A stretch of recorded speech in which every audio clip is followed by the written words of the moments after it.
Miracle is right here, man. It's right in front of us right now. It's you and me. It's just the whole idea that there is a floating orb somewhere in the middle of reality. And to the side of it are stuck these beings, literally stuck. These beings that have minds. And in those minds, they contemplate their own creator, but also contemplate their own lives, their own meaning, their own existence, the purpose of it all. And I guess that's the greatest question. The highest question is, what is the meaning of life? Or what is the meaning of existence? What is it all about? Why is it here? Bakes your noodle, doesn't it? My daughter, she would ask me, gosh, she was like 5 or 6. And she said, Dad, are there corners to the universe? And I thought, oh, you are my daughter. You just wake up and laugh thinking about where's the edge? But here we are in the middle of the nuclear explosion, the supernova that is life. In the midst of that, we have this story. Wow. Wow.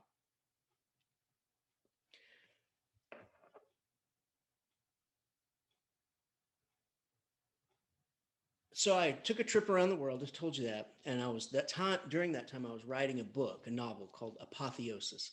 And I didn't publish it because my first novel, I published it. And I think 3 people read it and 2 of them didn't understand it. So, so I'm not going to publish this one. I'll just leave it for whatever. But I wrote a novel called Apotheosis, and it's about artificial intelligence. And so it's about the first sentient computer, the singularity as they call it, and it's about the person and people who took part in building it, why they did it and how they did it, and what are the consequences. And so what I'm using is a quantum computer, and I could tell you all about quantum computers, but I think that's not today. But in the midst of all that, I had to ask myself, okay, what is intelligence? What is the mind? What is self-awareness? Those are big questions.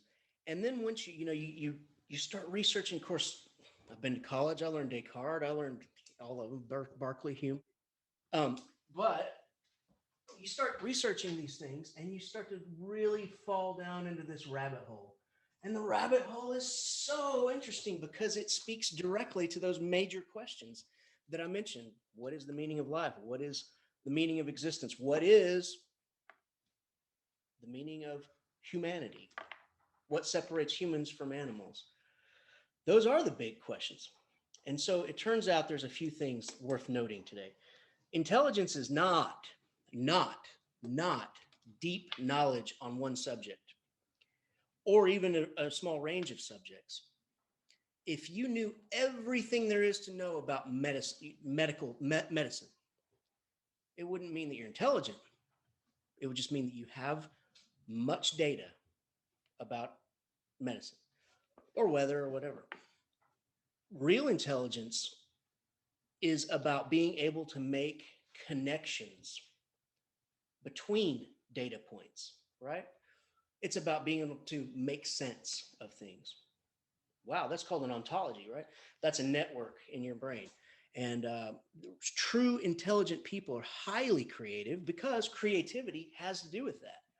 Oh, I see a blue cup and the blue cup is connected with bing, bing, bing, bing, bing. This time when I was in high school, when this person disparaged me in the lunchroom, and then ding, ding, ding, that's from anxiety, whatever. And then you just make all these connections. That is true intelligence. But it's not just connecting them. It's about making the connection meaningful. And that's really creativity, isn't it? So intelligent thinking is a creative process. What is not creative is like autistic type of style of knowledge, where you're like Rain Man. I hope you've seen the movie, where you're so focused, and you can tell everything there is to know about baseball, but you can't tie your own shoes or walk out of the door, to manage yourself in regular life. And then in the midst of all that, well, and we have to know that the beginning of intelligence starts with the word I. As soon as you say I, you know you are somehow separate and distinct from the universe, and that is sentience. I mean, a computer can say the word I, but can it understand that it is a thing? Okay, so then in the midst of all that, you have to ask yourself, so we have this thing called intelligence. What are emotions? Like, where did that come from? What, I mean, where did, seems like we would just be fine with just intelligence. It turns out, and this is the biggest shocker of all, it turns out that emotions are actually far more important than intelligence itself. I mean, people with IQs of 90 can make it through life, no problem. You don't have to be a rocket surgeon to make your way through life. You don't have to be some genius, but you do have to have certain other qualities. So let's take it back. Uh, Humans evolved over, okay, let's think about this. The Earth is 4.5 billion years old, and the universe is 12.5 billion years old. So a billion is 1,000 million. A million is 1,000,000. Yeah. Wow. That's a lot. And so if you think about 1 million years, that's 1,000,000 years. Well, I mean, we can think back to the ancient Egyptians, and they were, say, 3,000 BC. So you're talking about 5,000 years of humanity. Before that, we were evolving, right? And human, the Homo sapiens sapien goes back to about 50,000 years, is about as long as we can track art or any kind of, telling about the day's hunt on the cave paintings.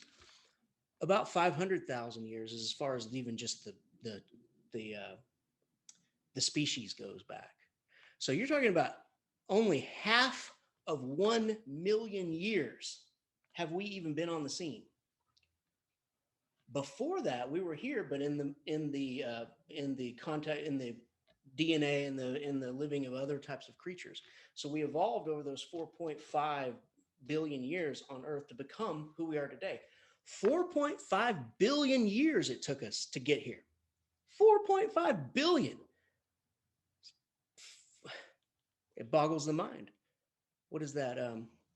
Four and a half thousand million. That is so long. But it took that to create the mind. And so, and I could tell you about my novel, but in the midst of all that growing, we had to develop emotions. Emotions became the key between death and life. So everything's about survival of the fittest, right? This is evolution. Survival of the fittest means whoever is strongest, whoever is most well adapted to the environment they find themselves in, those are the ones who will succeed. And success in this case means have offspring. Those are the ones who will succeed, and their genes will promulgate into future. Those who don't succeed die and don't have children, or give birth to weak children and then they die. That's just basic survival of the fittest and evolution. So you got to ask yourself, how do we succeed? Okay, well, what did men and women do? Men in the hunter-gatherer society went off and hunted. What did the women do then? They stayed in the tribe and performed the domestic duties. Now I'm going to tell you something. This is not a disparagement of women. Not any. That's just history. That's just the way it was. But in my view, what the women did was a hell of a lot harder. Wow, I've studied the Comanche Indians a lot, and the women, they had a hard lot. They did. I mean, the men went off and killed the buffalo, and then went and partied and smoked their peace pipes. The women had to do everything else, and it was a rough life, right? But think about us. Do you know we're a herd species? Herd.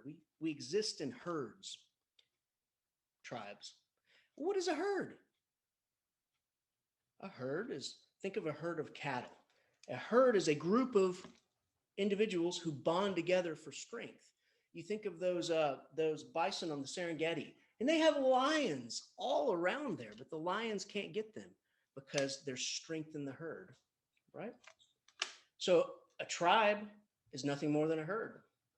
So we are herd animals. And that must mean that the people inside the herd, inside the tribe, must necessarily keep the tribe happy.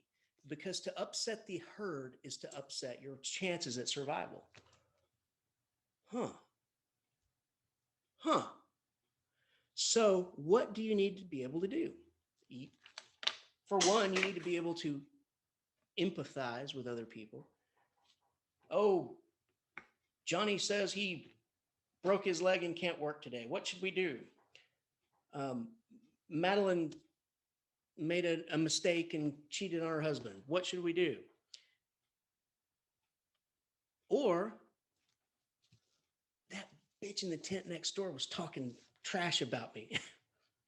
But see, that complexity of the herd, of society, we'll call it, that complexity leads to the absolute necessity for emotions. And it plays that vital role. You're walking through the jungle and you hear roar. Without emotions, you go, what was that sound? It sounded great. And you go looking for what it was, right? Like a moth to flame. You know, the moth flies and it sees this bright light.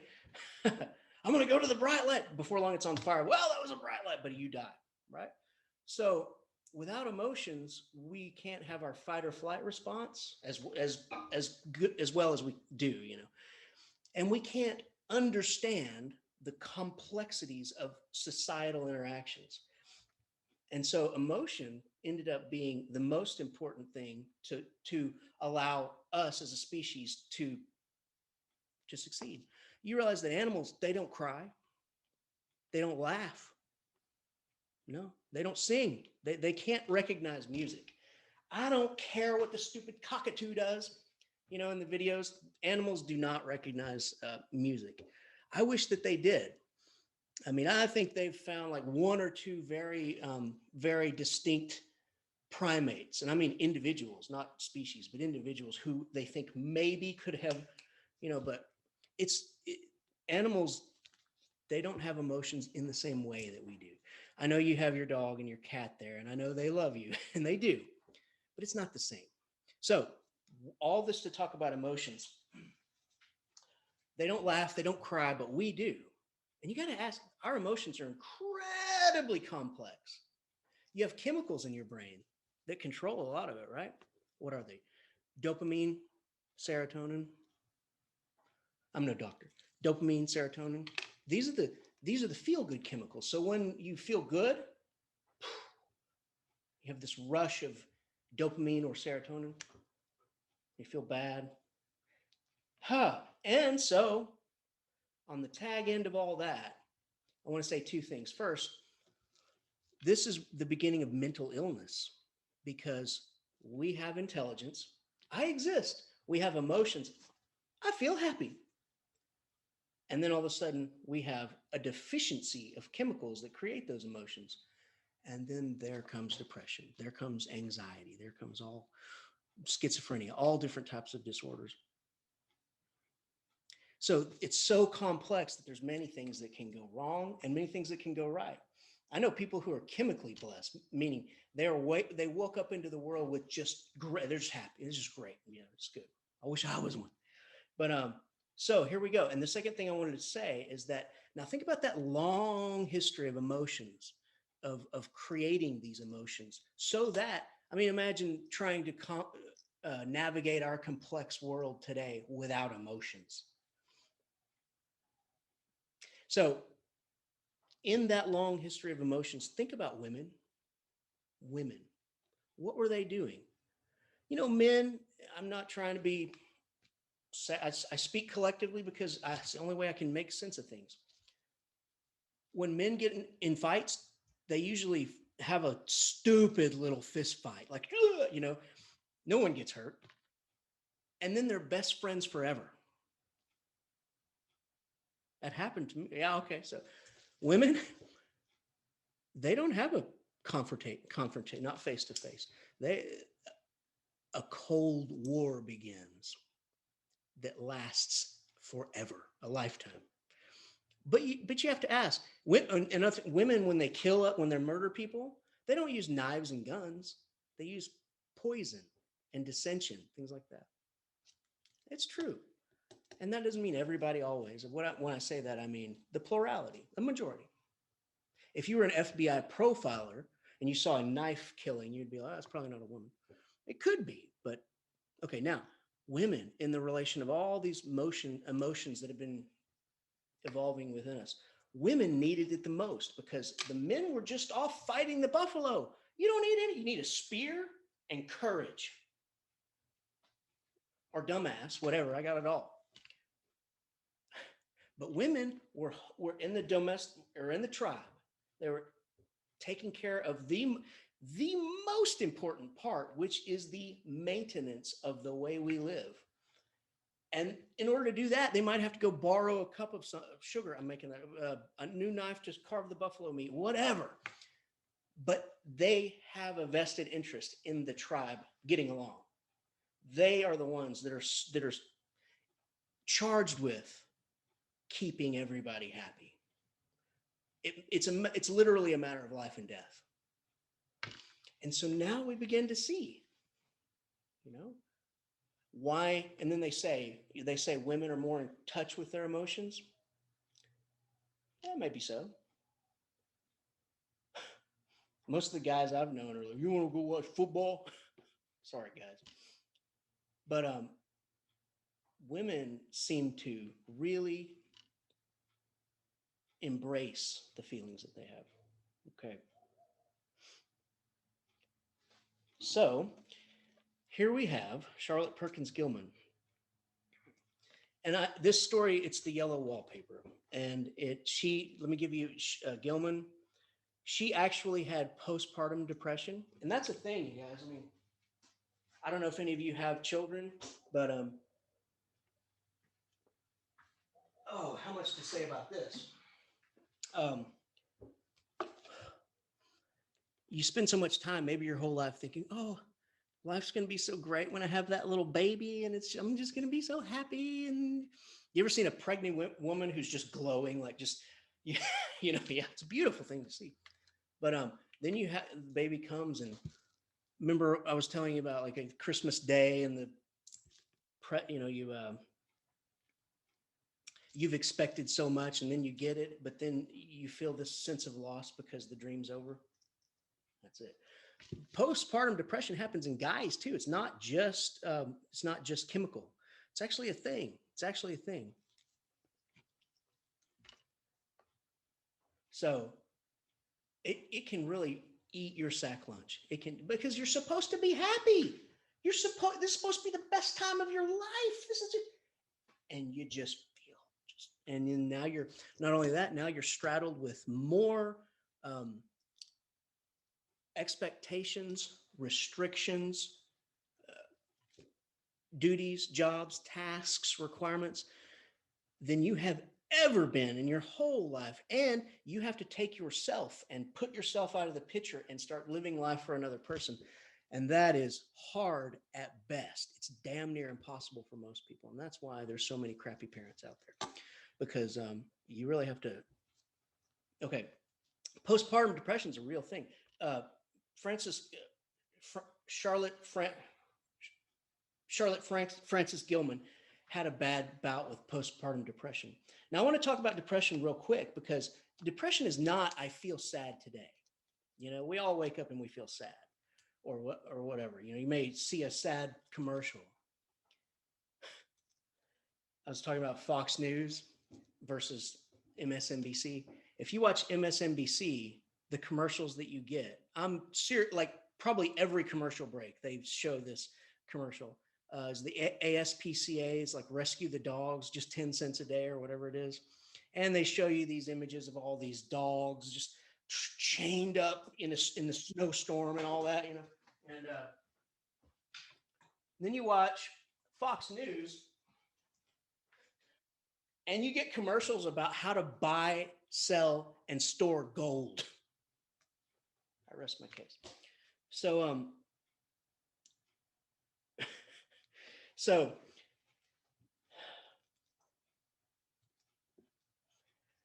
postpartum depression, and she had this, and so I want to tell you all about women in the relationship to medical science over the years. It's not been a pretty scene, but um, here we have Charlotte Perkins Gilman, and she writes this story, and she writes it specifically to attack one particular type of cure, right? It's called the rest cure. Now, in the history of medical science, women were thought to be inferior. I mean, from my 2021 mind, I can't even understand how anybody would even think that. But they were thinking that, well, I guess it could come from the puritanical view that the original sin, it was Eve who took the apple, and therefore women are more sinful and lustful and all that, and we need to watch them very closely. And that must mean that they have a biological deficiency. So doctors felt like everything that a woman came in to the doctor with and said, I'm feeling such and such, doctors felt like, oh, and my mother even told me this, oh dear, it's just nerves, because women are just so emotional that they have these nerves that just cause all these problems. And dear, you don't have a real ailment. It's just nerves. My mother told me that. She said it's happened all the time. And then the doctor tried to hook up with her. Oh dear, it's just nerves. And this is literally, can I crawl into your window tonight? This is on an Air Force base. My mother was an Air Force officer's wife before she was my dad's wife. Okay, so that's it. That's this whole story. The narrator, by the way, does she have a name? Speak to me. Does she have a name, the narrator? No, I see some heads nodding. No. So what does that do? Instantly. Now listen. Writers, they don't leave anything, if you're good, they don't leave anything to chance. I mean, this person didn't just write this short story and be like, oh, I forgot to give him a name. No, so every little thing is a clue. And when you don't give someone a name, you rob them of their individuality, their sense of self, their vitality, and their power. Think about how much is encased in your name. Colin Shanafelt. That's not your name, but without it, you lose so much. But I could go by John or Thomas or whatever. I'd still have a name. But what if you have no name? It means you're not a person. You're not an entity. You don't exist. You should be seen but not heard. Definitely not respected. Okay, so she doesn't have a name, the narrator, but she's John's wife. She's writing the quick background. She is having trouble. Her husband is a doctor, and this was actually written about. She actually wrote in 1873. What was it? It was written about um, a cure that she was prescribed with, 1887, by a doctor named Mitchell. It's called the rest cure, and in the story, the narrator is having depression, and it's clearly postpartum depression because there's a baby involved. The husband is a physician, and he prescribes the rest cure. So during the summer, they move to an ancestral home, and it's that begins the Gothic element part of the story. But he prescribes the rest cure. It's like, oh dear, you just need to calm yourself. Just rest. Just rest. You'll be okay. You're just stressing yourself out all the time. You know, you're just taking on too much. Right?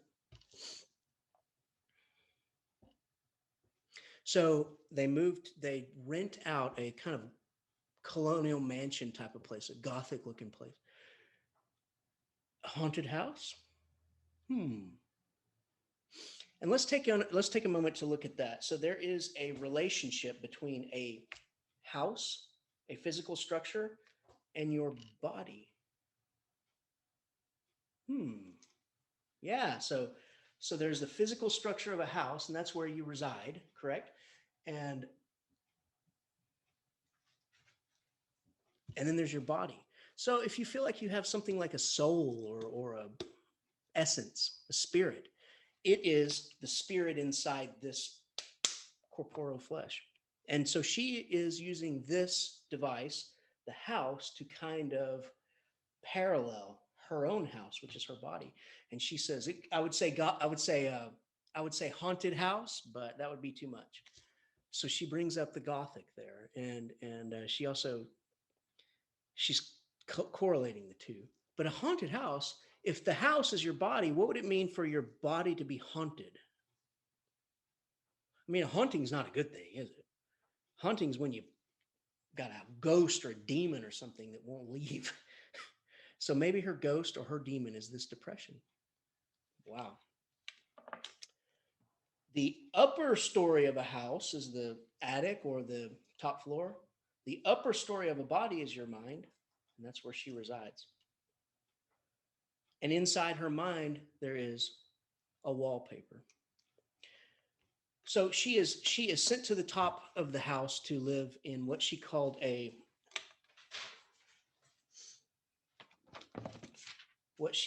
first a gymnasium.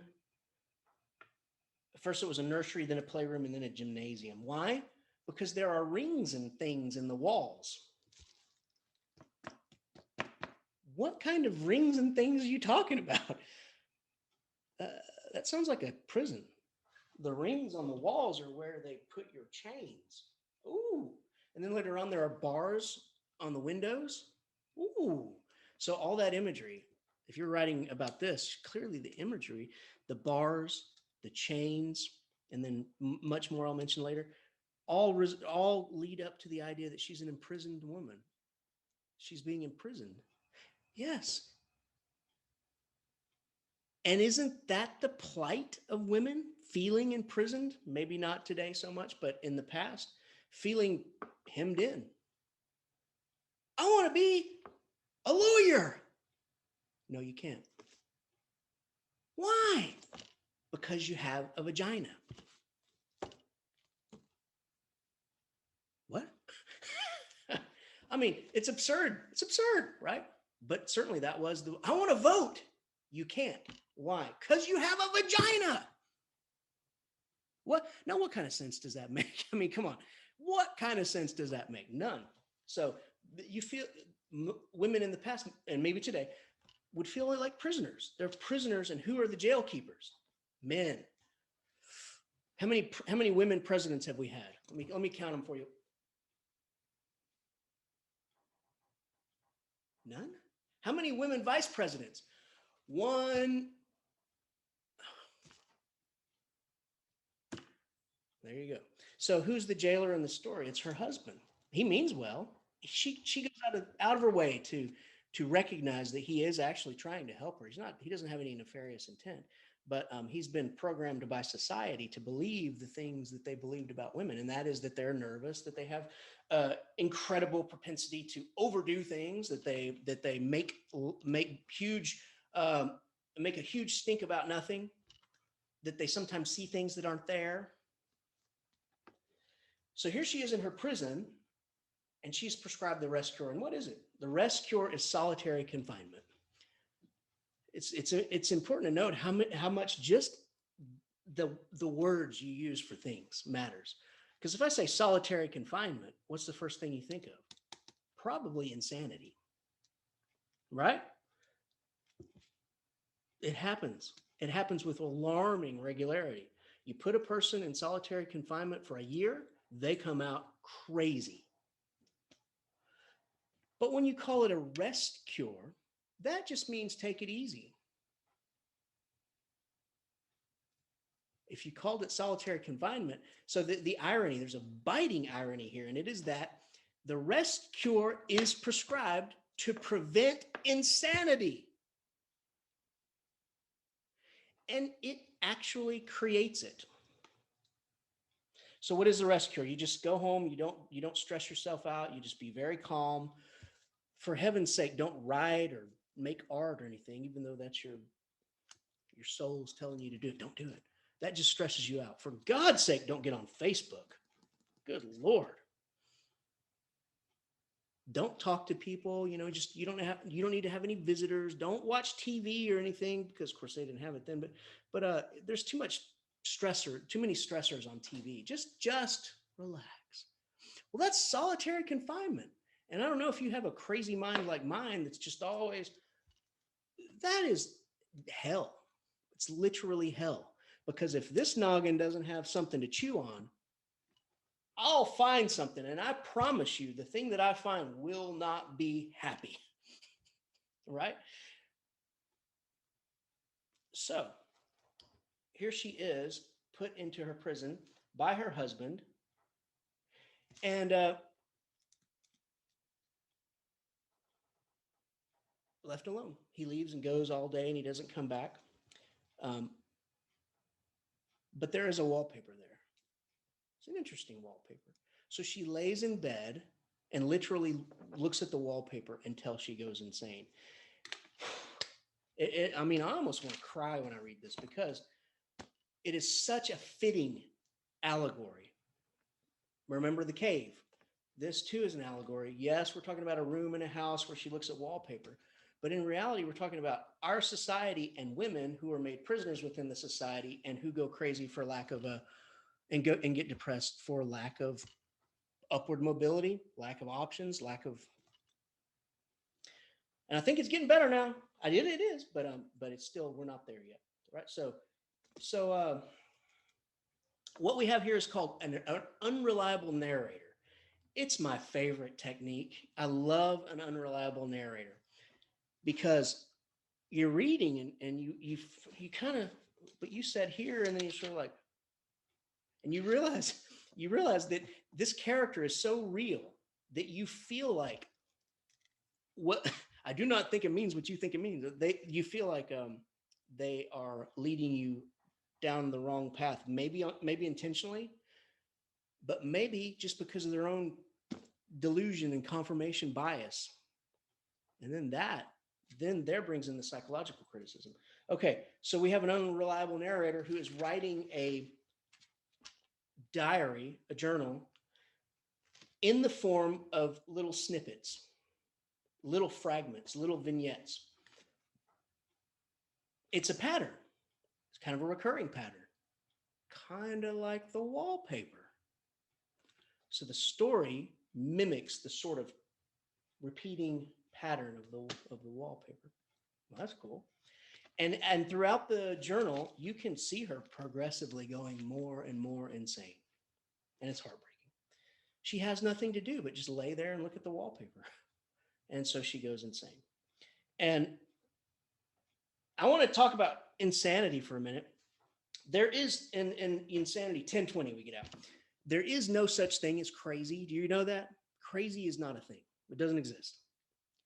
If you go to a psychiatrist and tell them, "Oh, I'm seeing things that aren't there and I'm talking to voices and God told me I'm the Messiah or whatever," they wouldn't kind of leave the room and go next door and talk to a colleague and say, "Crazy." They wouldn't write on your chart as the diagnosis, "Crazy." Like what you're in a treatment center or something, you say, what are you here for? Crazy. It doesn't exist. It's a blanket term, right?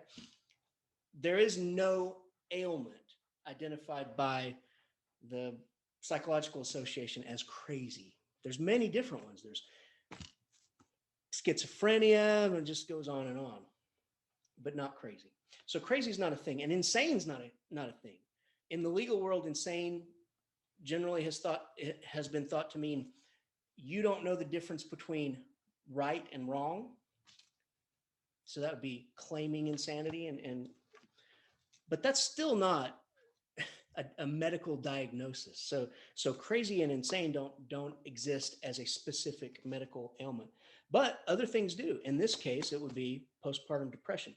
And so here she is, prescribed to get more crazy because she's crazy.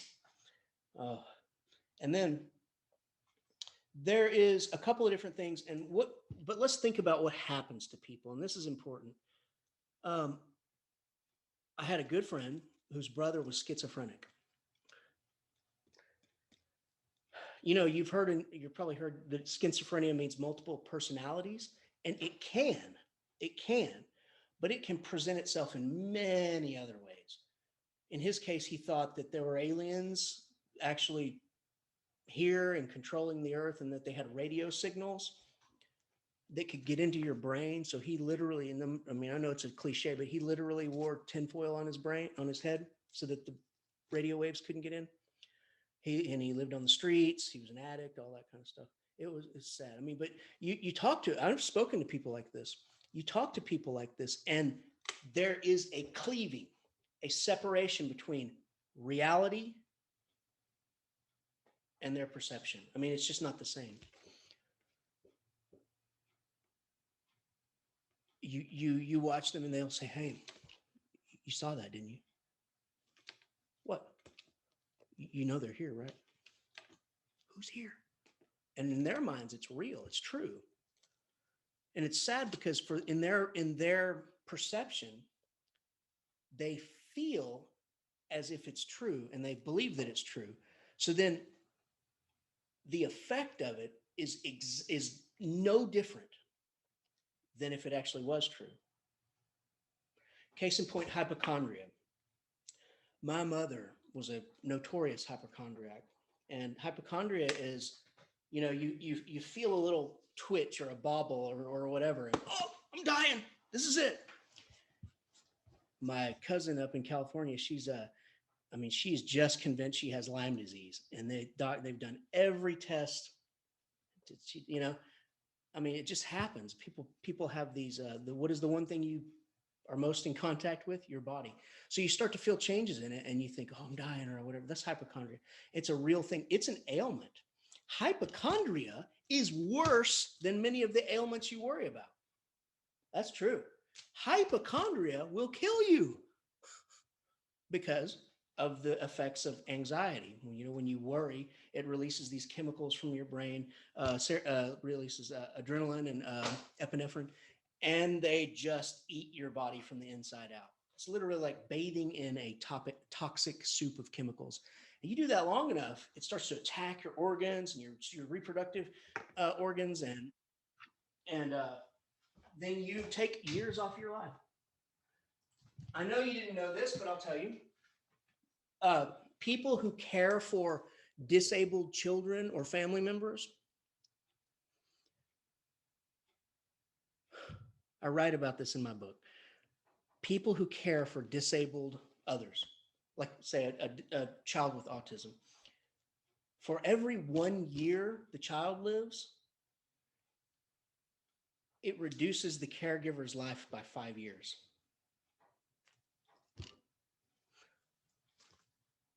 Stress will kill you. Stress attacks what are called your telomeres, which are the caps at the end of your RNA cells. And once those things, that's what is responsible for replicating your body after you eat and energy. When those things erode, it's like making a copy of a copy of a copy of a copy of a copy. And eventually if you start taking out pieces along the way, you're not going to get a faithful copy at the end. So stress, hypochondria will kill you graveyard dead. It's not, oh, you're just a hypochondriac. Someone tells me I'm a hypochondriac, I'm like, oh crap. It's almost like cancer in my mind, because it's just, okay, but it is a delusional kind of thing. You think that you're going to die of a heart attack, you're not. You need exercise or whatever the case may be. That is a delusional kind of thing. The thing is, poor hypochondriacs, the difference between actually having a heart attack or actually having an ailment and thinking you had it emotionally, psychologically, is nothing. But with the hypochondriacs, it's the added problem of the stress inflicted by people say I don't have this, but I clearly feel like I do, and it's this, you attack yourself because of it. Okay, so here we have her in the attic, and it was a nursery. What's a nursery? A nursery is where we keep people who can't care for themselves. A nursing home, daycare, the nursery in your house. So that's another example. John in society, they feel like she is so helpless because she's a woman, um, that we have to put her in a special place where she'll be safe. Ugh. All right, so here we have at the very beginning of the at the beginning in the first entry of her journal, she's commenting on the wallpaper. She says, "It is a big, airy room. The whole floor nearly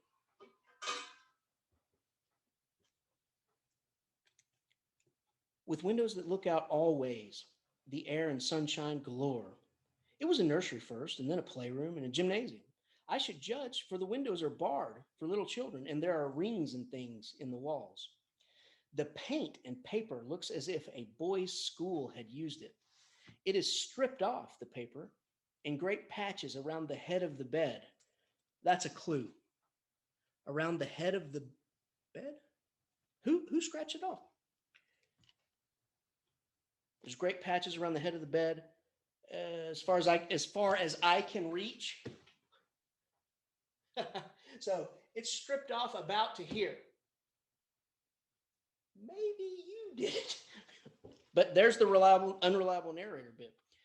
Okay.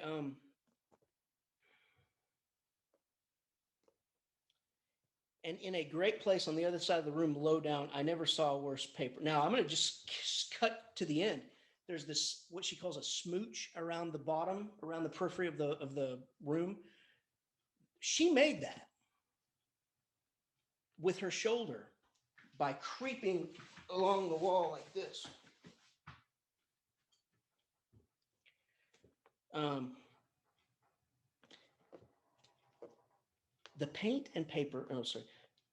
One of those sprawling, flamboyant patterns committing every artistic sin. It is dull enough to confuse the eye in following, pronounced enough to constantly irritate and provoke study. And when you follow the lame, uncertain curves for a little distance, they suddenly commit suicide, plunging off at outrageous angles, destroy themselves in unheard of contradictions. The word suicide it's not an accident, right? It's not an accident. The best I can tell, this is one of two times she brings up suicide in this. So, in the space of just a few journal entries, if you mention suicide twice, might have trouble.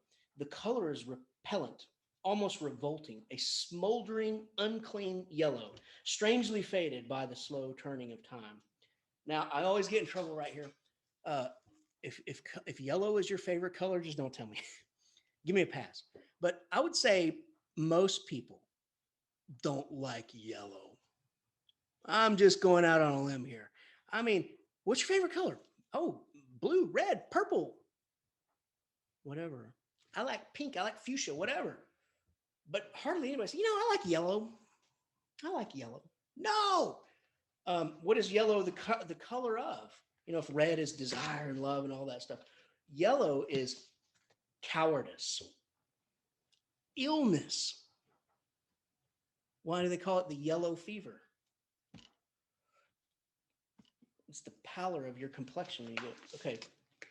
A yellow belly. It's also correlated with aging and dying. You get a bruise. It's kind of yellowish.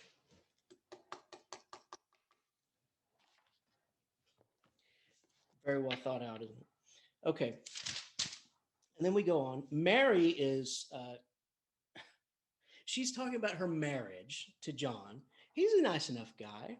He's a doctor, so you can't go against he's a doctor, for crying out loud. They know everything. Yeah, I've known some doctors. But she can't go against his authority. And so she capitulates to it. But Mary is his sister. Think about the pun. She's clearly unhappy in her marriage. And his sister is named Mary. Okay.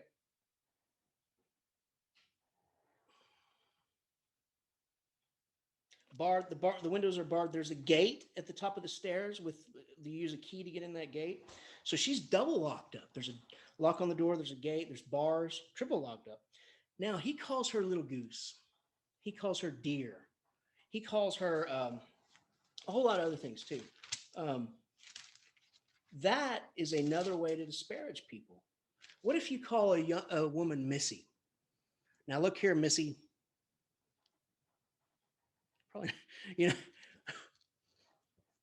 when you call someone, oh, my personal, oh, I hate this.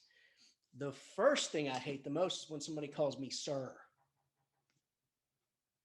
You know, you call me sir? I'm 20 years old. Gosh. And in the military, you call somebody sir, that means they're an officer and all that kind of crap. Don't call me sir. I work for a living. The second one that irritates me the most, I know that sir is just being polite, but the second one that irritates me the most is when someone calls me boss. Hey, boss. You realize how much biting sarcasm there is in the hey, boss. You know, I got your number. So here we say, oh, blessed little goose. Well, screw you, right? Because it's literally like saying, you can't take care of yourself. I will be here for you. It is disparaging. It is belittling, right? It's patronizing. And maybe that's the way society acts towards women.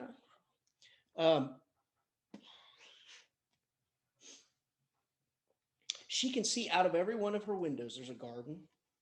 She has an imagination that's very intense. Someone with a mind that is pretty tranquil and doesn't move a lot might do better in a situation like she was put in. But a writer, a creative person, someone who's a talker, a socialite, a type A person, solitary confinement is hell.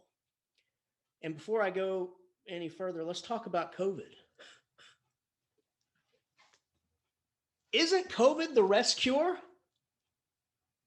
Oh, I want to go to a concert. You can't. Why? Because you're a woman? No, because there's COVID. No wonder people are going crazy. We're all off code, right? We're all in our houses looking at wallpaper. But the wallpaper is the TV, and on the TV is the news, and that's what that, I mean, there you go. Okay, so here we go. We have this unreliable narrator, and then at the bottom of the second entry, she says, the wallpaper is torn off in spots. The floor is scratched or grooved and splintered all over the place. The plaster, let's see. She says, there are places, now this is so freaky to me, but in places where it wasn't faded and where the sun is just so, I can see a strange, provoking, formless sort of figure that seems to skulk about behind that silly, conspicuous front design.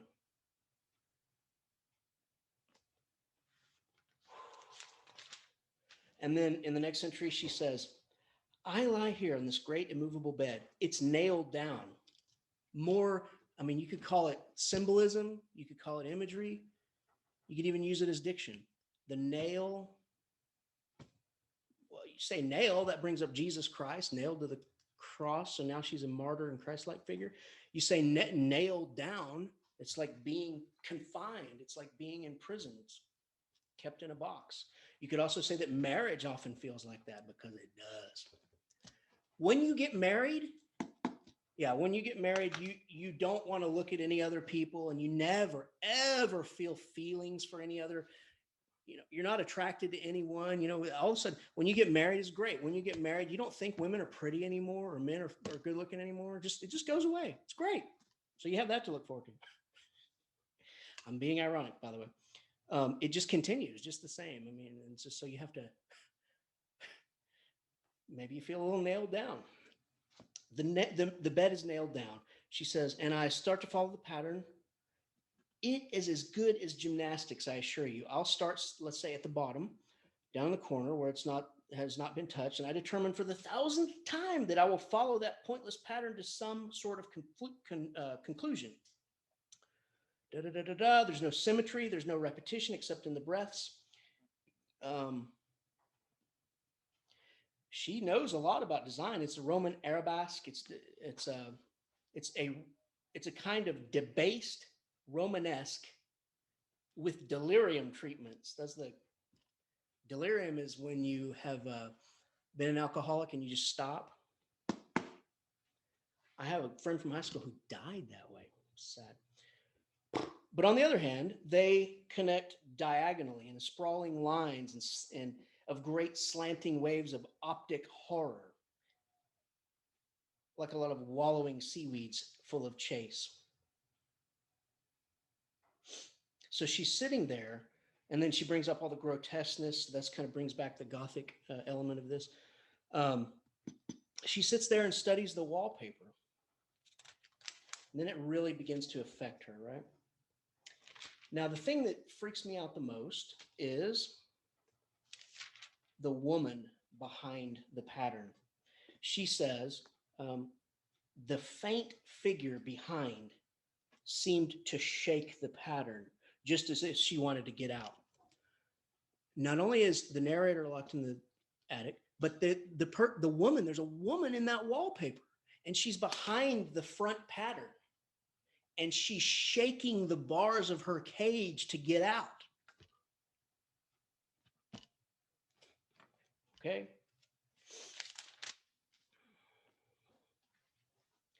Yeah, John calls her little girl.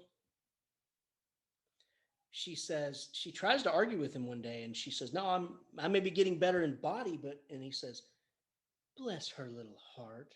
She will be as sick as she pleases. Ugh. Okay.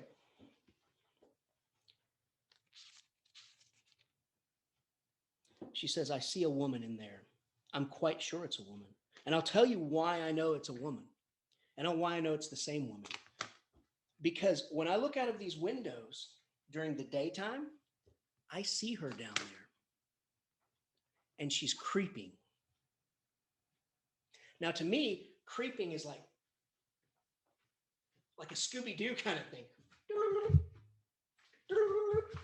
You know, it's like somebody creeping up on you at nighttime. It could be that. That's the way I envision it. But it could also mean creeping has also thought to mean crawling. Crawling. So creeping. Anyway, it's horrifically creepy, whatever it is. And so when she looks out of her windows, she sees the same woman creeping down in the garden, on the path, all that. She creeps by daytime. The narrator says,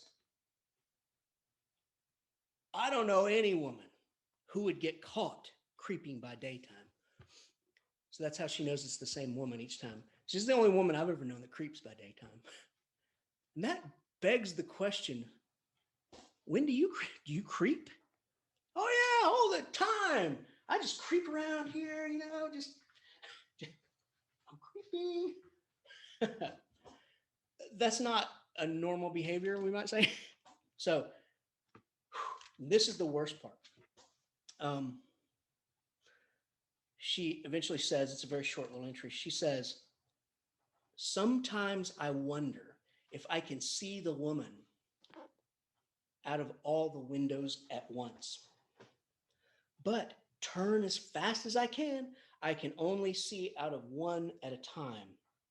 And though I always see her, she may be able to creep faster than I can turn. So she's turning around like this, and she sees the woman. She sees her creeping out of every single window, and she begins to think, well, can she creep faster? This is textbook delusional behavior. She is experiencing a psychosis. Her mind is telling her things are there that aren't, and that is just textbook mental illness. She needs help, but not. Imagine this. You're having a psychosis. Go sit in a room and think about it. Go spend some time with your psychosis for a while. We'll see how that comes up. So now she's going to take the woman out of there. She said, I'm going to do it tonight. I'm going to get her out of there. And I got a rope. She got a rope. She took a rope and put it in her room and hid it. So she says, if the woman gets out, I can tie her with it. Oh, wow. So the bed won't move. It's nailed down. She's peeling off the paper now. John comes home. She has locked the door. She threw the key down. He gets an axe, or he calls for an axe, and then he goes and gets the key. And as he comes in, he sees his wife in there, and she is creeping. She's on her hands and knees against the wall, crawling along the wall like that. And the groove, the smooch on the wall had been made by her shoulder as she went past every single time. I mean, all day long, many days. How long would it take for you to bore a hole through the wallpaper and into the wall with your shoulder? And the bed won't move, and it frustrates her. So every time she goes around the bed, she bites the bedstead, and there's teeth marks and gnaws and everything there. When he comes in, she said, I kept creeping. I didn't stop. I just kept creeping. But I looked at him over my shoulder. It's worse than Stephen King. I mean, and it has the virtue of being real, and that's the scary part. She says, I think this is very important. She says,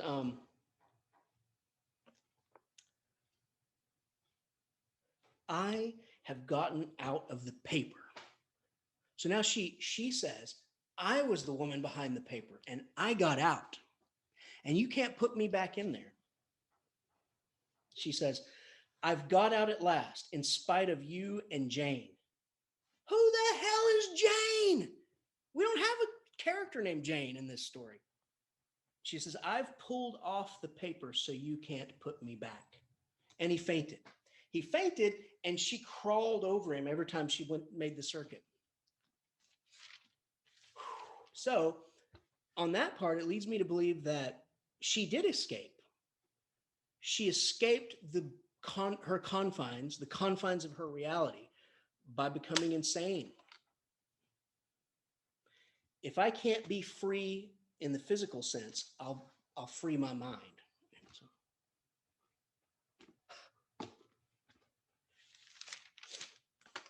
She was the woman. And who's Jane?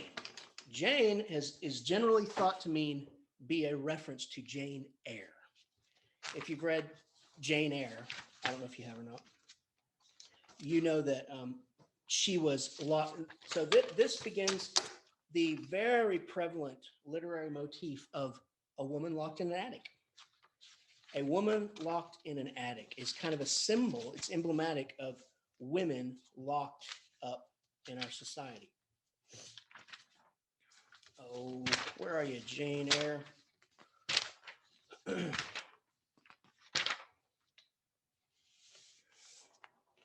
So there's this in Jane Eyre that burns down, and the woman in the ceiling burns to death, and all that.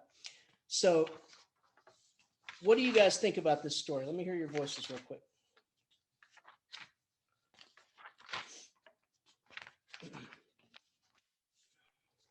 I